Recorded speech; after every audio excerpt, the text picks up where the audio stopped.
Qala al-musannifu rahimahullah ta'ala wa nafa'ana iyyakum ulumahu wa nas'alallahu min barakati ulumihi.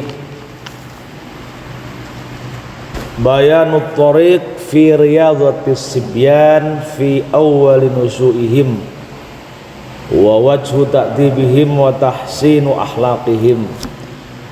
Penjelasan bagaimana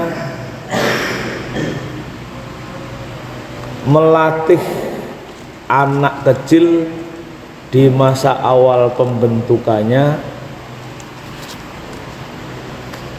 bagaimana cara mendidiknya dan memperbaiki akhlaknya.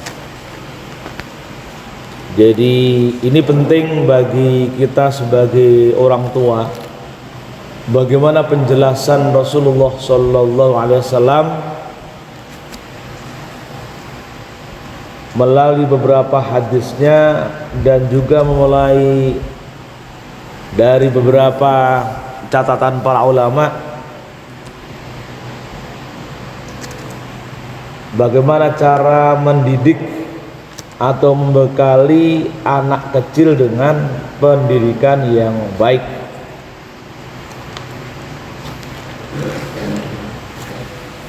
Saya bacakan takbirnya. I'lam anna tariqa fi riyadhatis sibyan min ahammil umur wa aukadiha. Ketahuilah bahwasanya melatih anak kecil dengan pendidikan yang baik, bagaimana caranya, itu termasuk masalah yang sangat penting. Karena ingat, wasobiyu amanatun inda walidayhi, anak kecil adalah amanat, titipan Allah kepada terutama kedua orang tuanya. Wa qalbuhu tahiru jauharatun nafsiyatun sadijatun khaliyatun an kulli naqsin wa suratin wa huwa qabilun likulli ma naqasha wa ma'ilun ila kulli ma yumalu ilaih. Karena apa? Anak kecil itu hatinya masih bersih, masih murni, masih orisinal. Jauharatun nafsiyatun, bagikan lampu kristal mutiara yang sadijatun khaliyatun, terang benderang, lalu khaliyatun, kosong dari segala kotoran, kosong dari segala kekurangan, bersih dari segala kekurangan dan berbagai bentuknya. Wa huwa qabilun likulli ma naqasa, dan hatinya itu menerima segala sesuatu yang itu bisa, ya apapun itu. Wa ma'ilun ila kulli ma yumalu ilaih, dan bisa belok ke sana kemari tergantung sejauh mana pengaruh yang mempengaruhi dirinya. Ini masa anak kecil. Jamaah rahimahullah, kita diingatkan oleh sebuah hadis betapa pentingnya posisi anak kecil. Jadi Rasul bersabda, inna fil jannati darun, inna fil jannati darun yuqalu laha darul farah. Di surga itu ada sebuah bangunan yang disebut dengan darul farah. La yadkhuluha illa man farahas sibyan. Orang yang masuk di dalamnya bukan sembarang orang. Orang yang masuk di dalamnya adalah orang yang membahagiakan anak kecil. Wa fi riwayatin illa man farraha yatamal muslimin.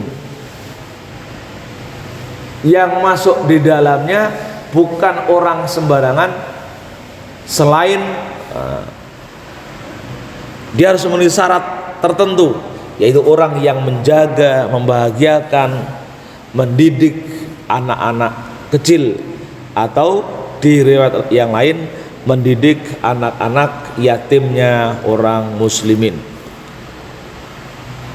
Jadi dalam beberapa penjelasan yang disebut dengan farroha di sini bukan sekedar membahagiakan dalam arti yang membahagiakan. Nah, ketika sedih ngasih jajan misalkan, memanjakan, bukan begitu, tapi lebih banyak ke takdibul ihsan atau takdibul akhlak, mendidik kebaikan atau mendidik dengan akhlak. Nah, jadi itu penting.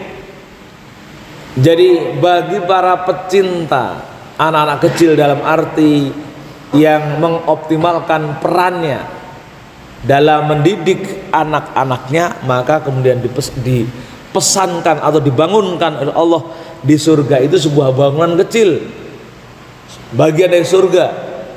Jadi surga itu kan kira-kira ada kapling. Ada kapling di situ namanya Darul Farah, rumah kebahagiaan bagi orang-orang yang memberikan pendidikan terbaik kepada anak-anaknya.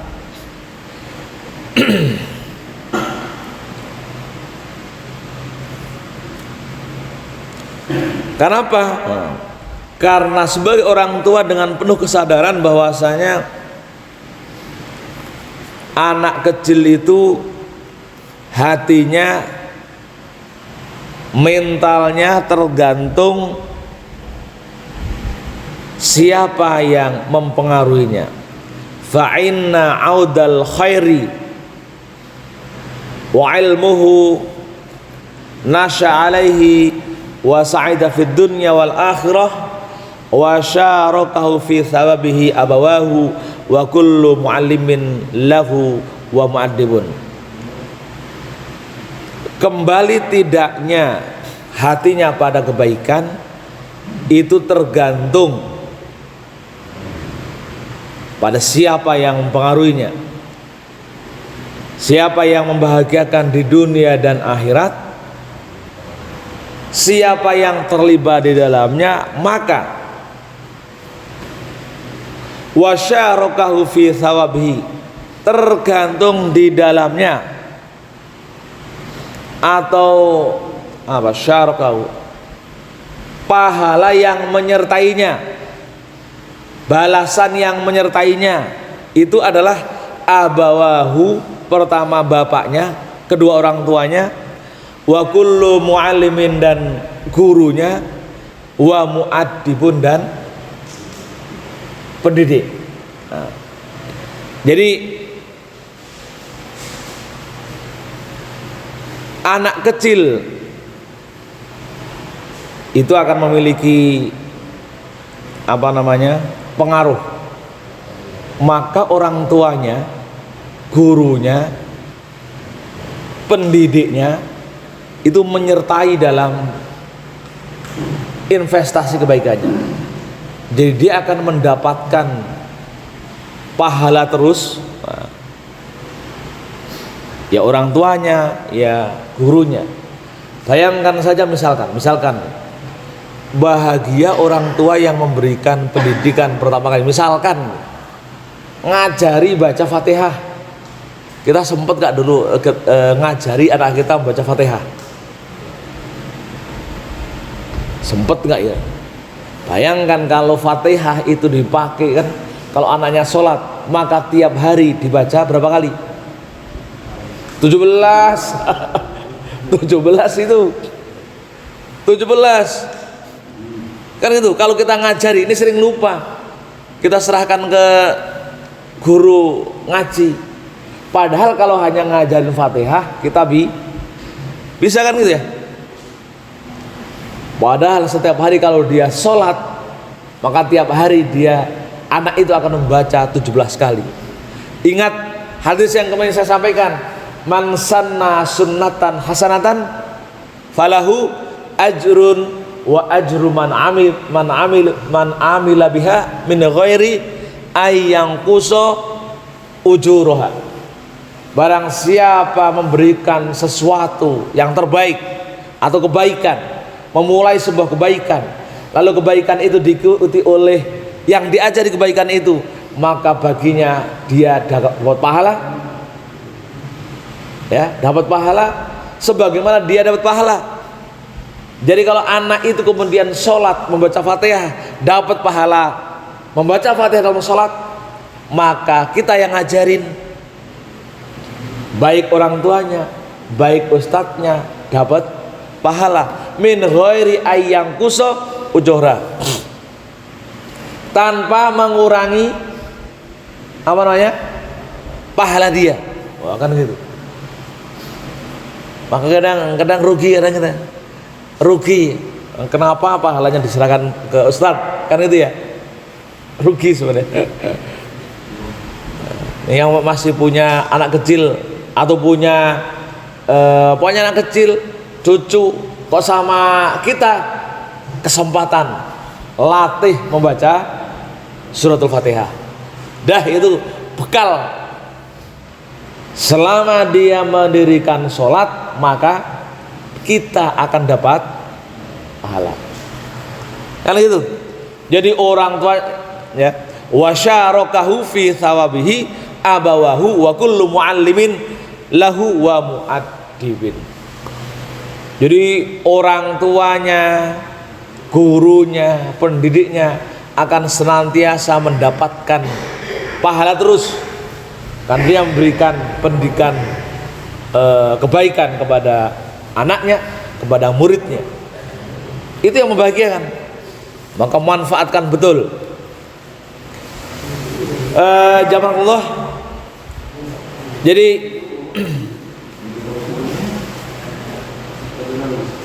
wa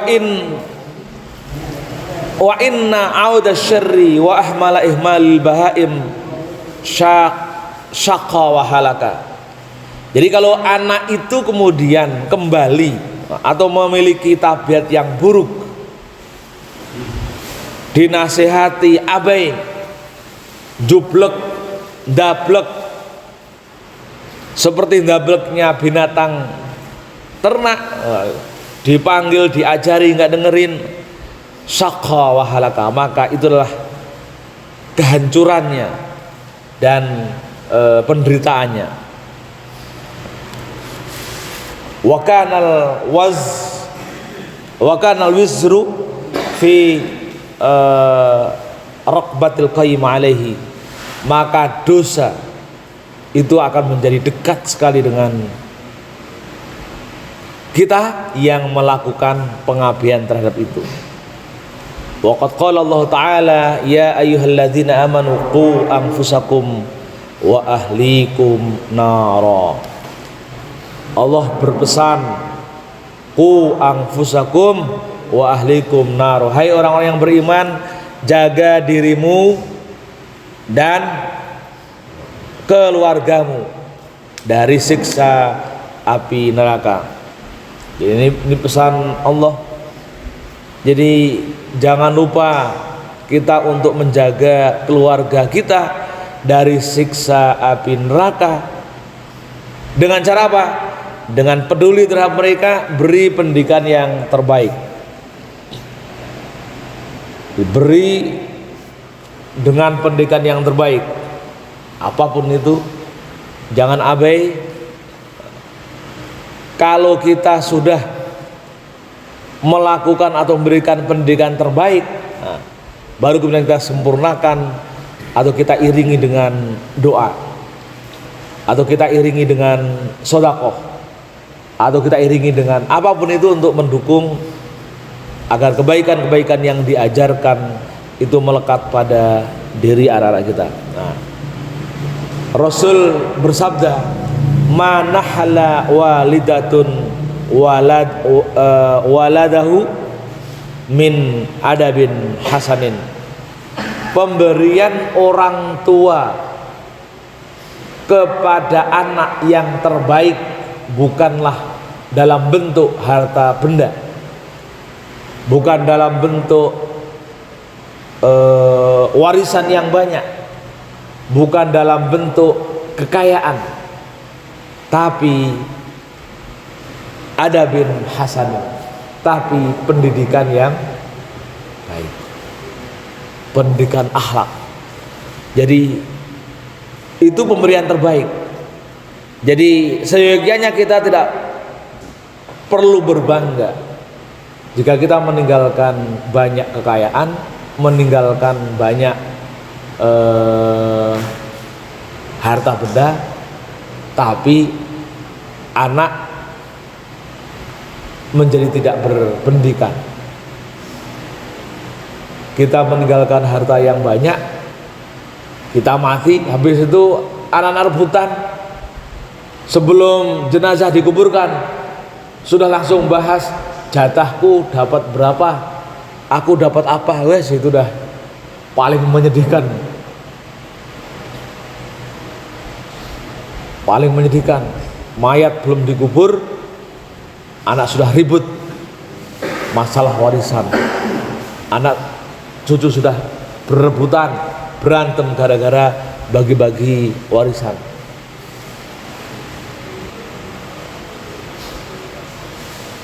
Kalau sudah seperti itu, ya halaka, fantazir sa'ah, itu tunggu kehancurannya. Kita tahu orang yang persaudaraan seseorang itu hancur, rusak, bercerai-berai, itu tidak akan pernah mendapati baunya surga. Seorang yang bersaudara, kakak beradik, yang hidup serumah, biasa saling sapa, biasa saling tegur, kok kemudian tidak bertegur sapa gara-gara rebutan warisan, gara-gara rebutan harta benda, la yadkhul jannah, dia tidak akan pernah merasakan baunya surga, apalagi memasuki surga. Kata Rasul, la yadkhul jannah qati', tidak akan pernah masuk surga orang-orang yang memutuskan tali silaturahim. Nah, kadang tali kekeluargaan, tali hubungan kekeluargaan itu putus gara-gara rebutan waris. Warisan nggak seberapa, hanya semeter, 2 meter, 3 meter, 4 meter, 5 meter. Tapi kalau sudah rebutan, ini jatah gue, udah bisa berantem, bisa tidak bertegur sapa. Kalau ada saudara kita atau bahkan kita seperti itu, sampai tidak bertegur sapa gara-gara rebutan tanah, maka sebaik apapun ibadahnya, dia tidak akan bisa masuk surga. Ya, ini harus kita perhatikan. Sebaik apapun ibadahnya, serajin apapun sholatnya, berantem gara-gara warisan, gara-gara harta peninggalan, sampai tidak bertegur sapa, bahkan saling membenci, yang itu mengindikasikan putusnya silaturahim, maka dia tidak akan bisa masuk surga. Ini hati-hati ini.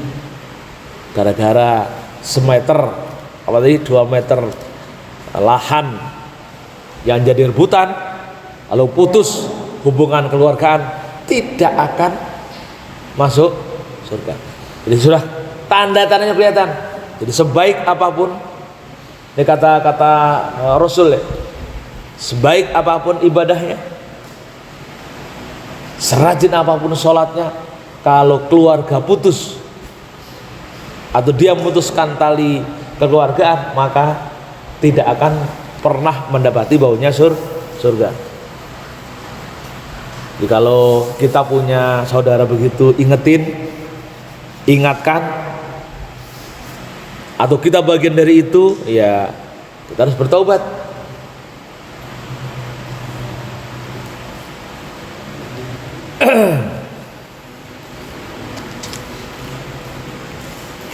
Jadi maka la ayyu addibar rajulu waladahu khairum min ayyatasaddaqa bisa'in. Sungguh mendidik anak atau orang tua mendidik anaknya itu lebih baik daripada bersedekah bersedekah dengan satu sa', ya. La ayyu addibar rajulu waladahu khairu min ayatasaddaqa bisa'in. Sungguh mendidik anak-anak itu lebih baik daripada bersedekah satu sa'. Jadi kita tahu sedekah itu dalam beberapa hadis disebutkan fa innahu ja'un. Sedekah itu bisa menjadi perisai dari bencana, pemulus kalau kita meminta pada Allah. Jadi kalau misalkan kita punya hajat, punya keinginan, itu bisa dibantu dengan sedekah. Selain kita berdoa kepada Allah, lalu bersedekah itu membantu perjalanan permintaan kita langsung sampai kepada Allah, kan gitu ya. Nah, banyak disebutkan orang yang bersedekah itu dapat pahala ini itu dan seterusnya. Nah, tapi mendidik anaknya, orang tua mendidik anaknya itu jauh lebih baik daripada bersedekah satu sa'. Artinya dahulukan mendidik anak-anak daripada bersedekah.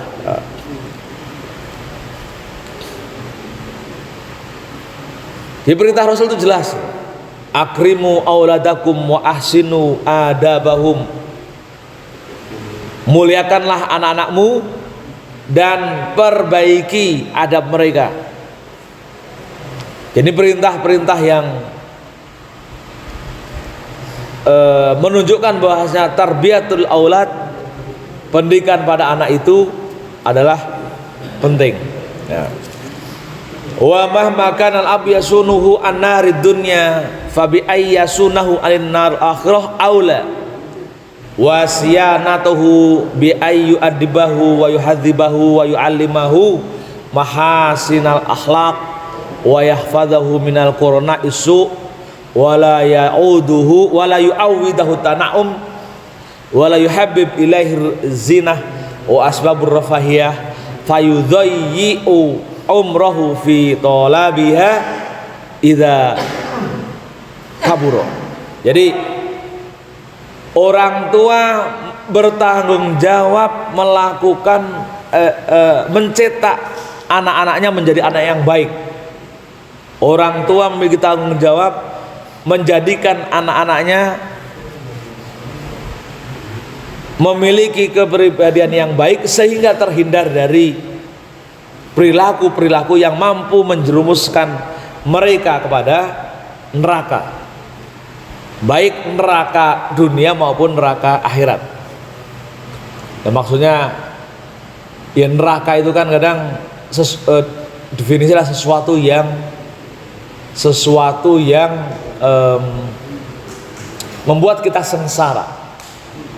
Kalau neraka akhirat, bayangan kita adalah orang masuk dalam sebuah tempat karena amal ibadahnya tidak punya atau jelek, lalu kemudian disiksa di neraka. Kalau neraka dunia dengan memiliki anak yang tidak bermoral, tidak beradab, tidak memiliki pendidikan yang baik, itu pada hakikatnya sudah mengawali neraka. Akhirnya gitu ya. Kita melihat anak bandel di depan kita, nakal di depan mata kita, itu pada hakikatnya sudah seperti tinggal di neraka. Bayangkan anak yang kita cinta, anak yang kita sayang memiliki karakter pribadi yang membuat kita tidak bahagia. Nah, ketidakbahagiaan itu adalah neraka. Nah, jadi sudah di dunia begitu, di akhirat tambah lagi kan itu. Maka sebagai orang tua sekali lagi kita harus bisa menjaga mereka dari teman-teman yang buruk, dari lingkungan yang tidak baik. dan jangan dibiasakan untuk berfoya-foya. Wala yu'awwiduhu tana'um, berhura-hura. Wala yuhabbib ilaihi zinah, tidak terbiasa mencintai aksesoris perhiasan. Kalau hal itu terjadi, fayudayyi'u umrahu fi talabiha, maka dia menyia-nyiakan usianya selama masa perkembangannya saat itu, atau selama dia menuntut atau mencari ilmu. Idza kabura, sampai kemudian dia besar. Fayuh liku halakal abadi, maka dia akan mendapatkan kehancuran yang abadi. Jadi anak tidak memiliki pendidikan yang baik, maka dia sama saja akan menemukan kehancuran yang abadi. Jadi banyak sekali hal-hal yang kita sekali lagi menjadi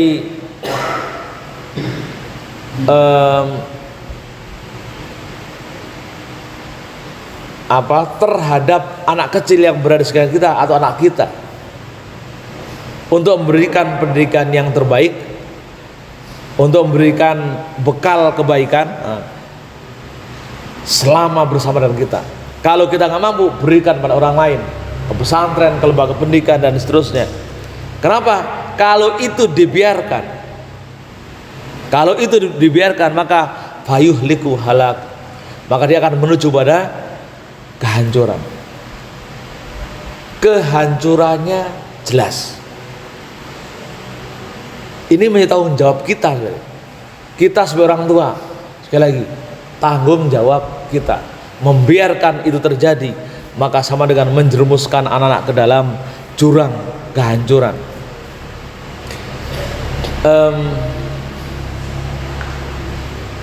Dan ini banyak yang kita tidak ketahui. Misalkan begini, saya pernah menemukan sebuah buku. Ini menarik buku ini. Buku itu berjudul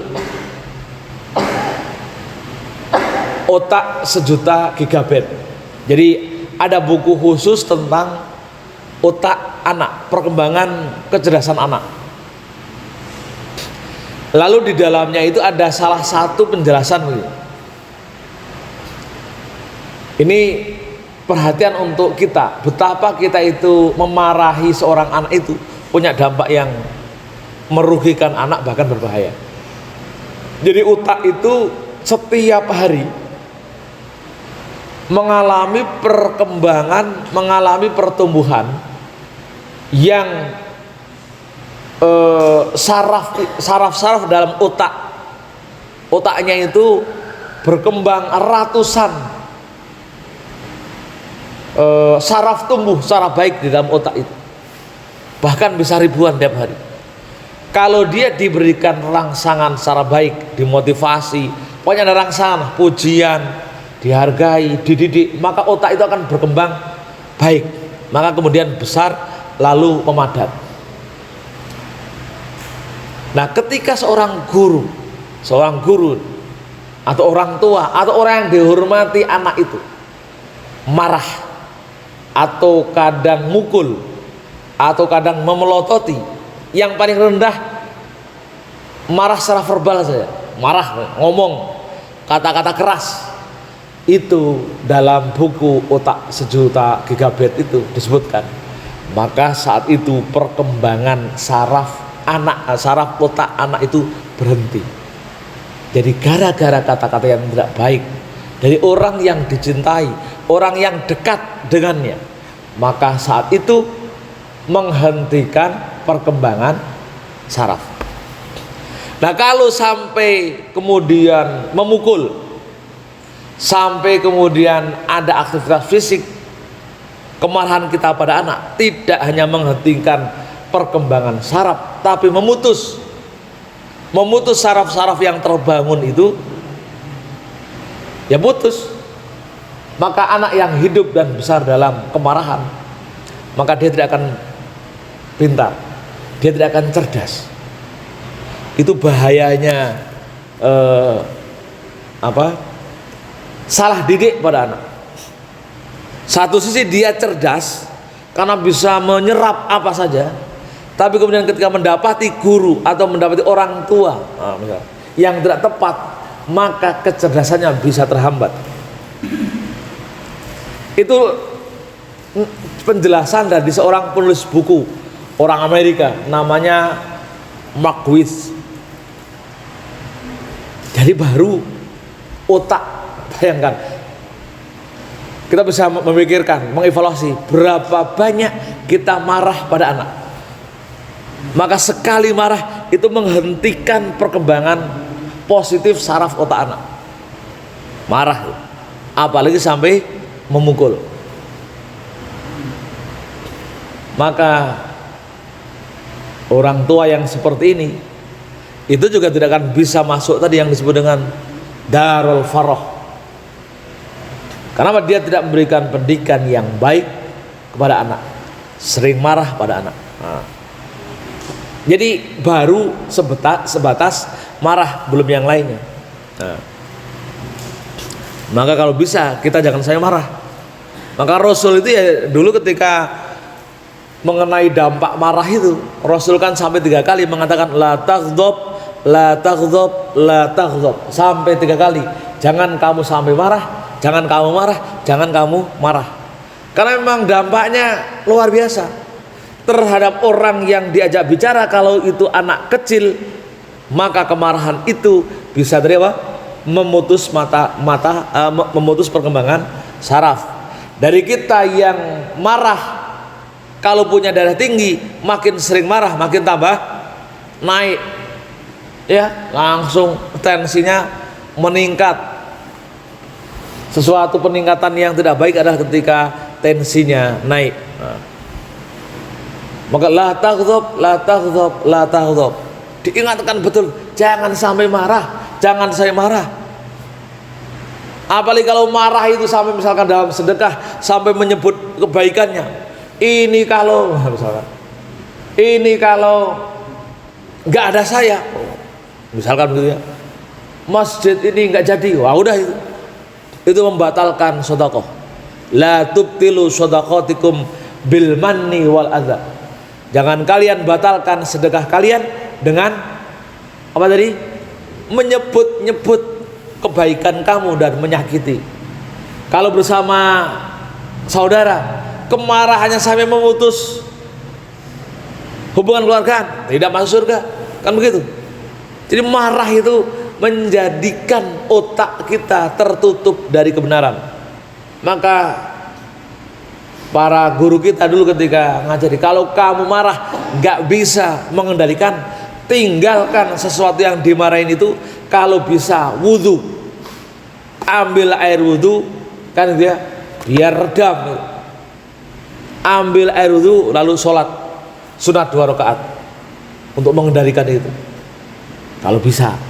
Tapi biasanya orang marah sholat mana bisa, kalau nggak orang yang memang solih banget, marah terus wudhu, wah susah. Nah jadi hati-hati, apalagi ketika berhadapan dengan seorang anak. Fala yasta'milu fi hadanatihi wa irdha'ihi illa imra'atan sholihatan mutadayyanatan ta'kul halal. Nah, jadi ini masalah pendidikan. Jadi jangan kalian pergunakan dalam masa hadanati, perawatannya, pendidikannya, apa namanya,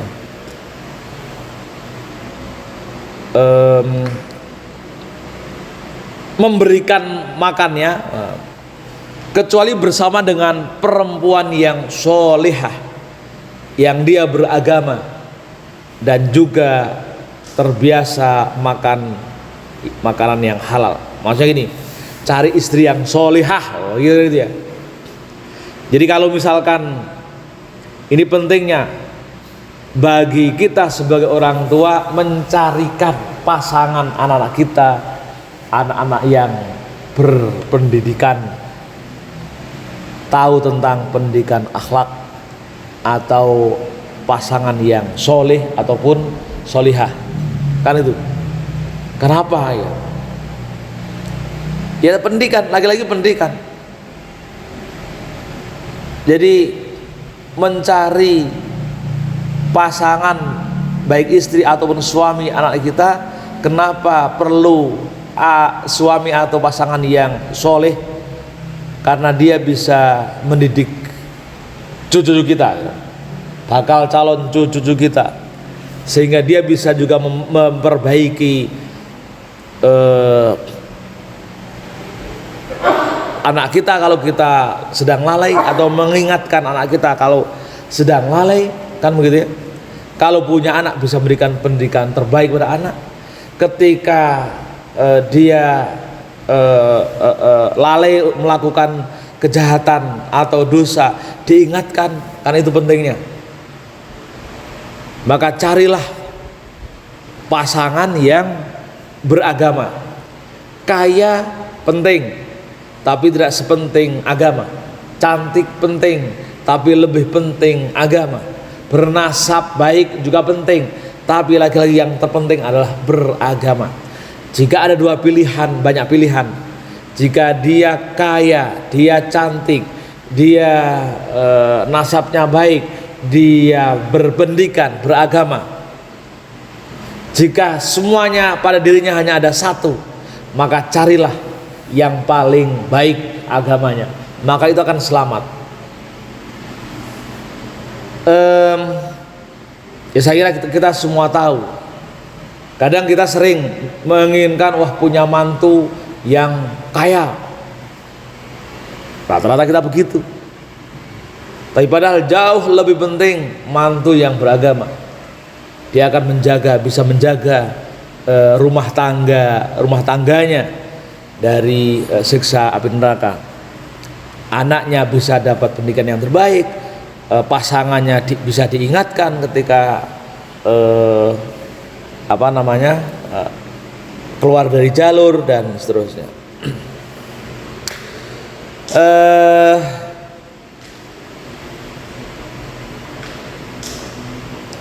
Wa awwalu dzalika zuhuri awail haya fa innahu idza kana yahtashim wa yastahyi wa yadruku ba'd al-af'al fa laisa dzalika illa li isyraqi nuril aqli alaihi. Nah, termasuk yang menjadi sangat penting bagi pendidikan anak adalah membekali anak pendidikan malu. Malu melakukan perbuatan jahat, malu melakukan perbuatan tidak baik. Malu, ini penting. Saya nggak tahu ya, kapan ya anak itu merasa malu melakukan sesuatu. Merasa malu, mulai kapan seorang anak malu melakukan sesuatu? Karena kalau kita tidak memberikan pendidikan, anak itu nggak akan pernah punya malu. Kapan kira-kira? Ini kita memikirkan kapan ya anak itu merasa punya malu. Tahu-tahu kok dia punya malu. Ini penting. Lagi-lagi ini catatan bagi kita semua. Kita sering lupa mengingatkan itu. Kadang ketika kita ngelihat anak melakukan sesuatu, walaupun itu perbuatan baik, malah kita ketawa. Kayaknya seneng banget itu melakukan kenakalan, bahkan sering kita bela. Itu berarti kita mempersiapkan generasi kita, generasi yang tidak punya malu ketika melakukan kesalahan. Karena yang kemudian menjadikan anak itu malu, ya memang orang tua harus selalu mengingatkan.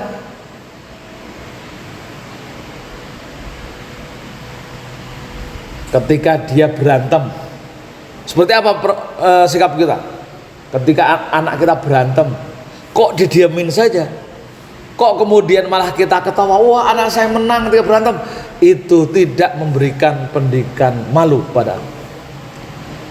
Atau orang ketika misalkan yang paling gampang bertamu, kita ngajak anaknya bertamu, anak kita bertamu, lalu disuguhin, lalu dia nyerawuk ngambil makanan dan kita diemin misalnya, tanpa memberikan pendidikan, berarti kita tidak akan pernah memberikan pendidikan rasa malu ketika bertamu.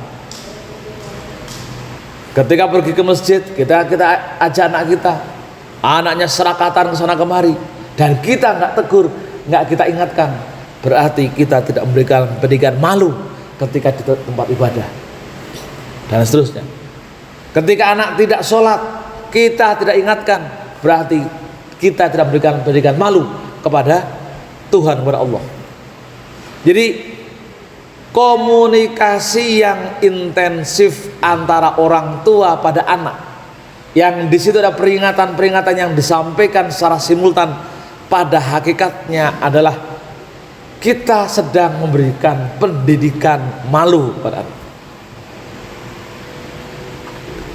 Jadi kalau misalkan kita memiliki kecenderungan membiarkan anak kita melakukan kesalahan-kesalahan, maka bahaya, khawatirnya yang bersangkutan tidak punya rasa malu Pak di ujungnya. Ini bahaya. Jadi kalau Rasul mengatakan al-haya ba'dul iman atau ba'dul iman atau minal iman, rasa malu bagian dari iman, itu di situ. Rasa malu adalah bagian dari iman di situ. Penting mendidik anak-anak kita agar memiliki rasa malu. Maka barangkali itu perintah-perintah agar kita sering berinteraksi dengan anak kita lebih intens, itu barangkali di situ.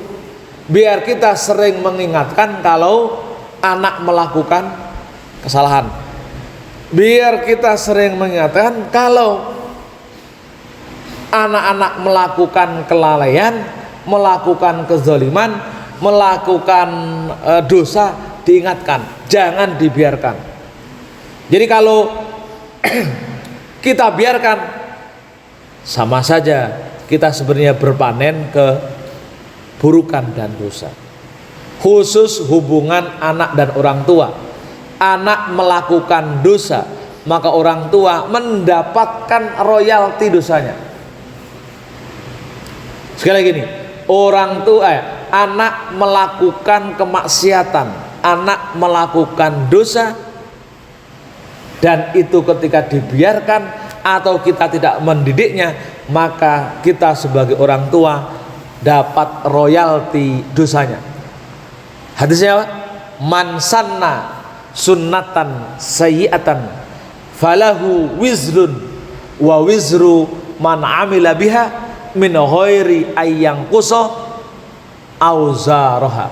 Barang siapa melakukan sebuah perbuatan dosa atau perbuatan buruk, lalu itu diamalkan atau dilakukan oleh orang lain termasuk anaknya, maka baginya dosa tanpa mengurangi dosanya orang yang melakukan itu.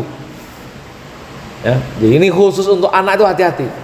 Karena anak berada dalam pendidikan kita, lalu kita suatu saat melakukan kesalahan, melakukan dosa, lalu dilakukan oleh anak kita, maka ketika dia melakukan kejahatan atau dosa, maka kita ada berdosa juga dari perbuatan dosa yang dilakukan oleh anak, tanpa mengurangi dosa yang dilakukan oleh anak tersebut. Jadi hidup ini menjadi, kalau kita hidup ini menjadi pertarungan terus antara kebaikan dan dosa. Tinggal nanti banyak-banyakan baik yang mana, lebih banyak yang mana, banyak baiknya atau banyak dosanya. Udah itu aja. Nanti banyak-banyakan. Wallahu a'lam bishawab.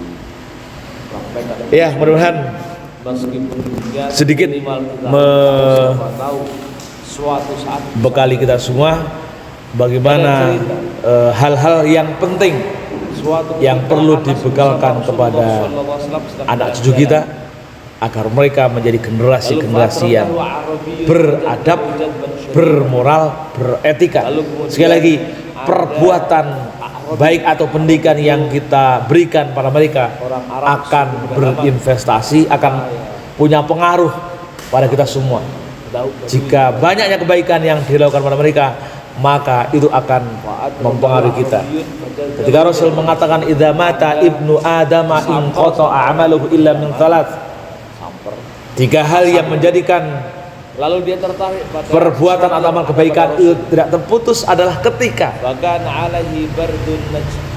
anak cucu kita menjadi anak yang soleh, waladun solihun yata'ullahu, anak soleh yang selalu mendoakan, tidak hanya mendoakan tapi anak soleh yang selalu berbuat baik.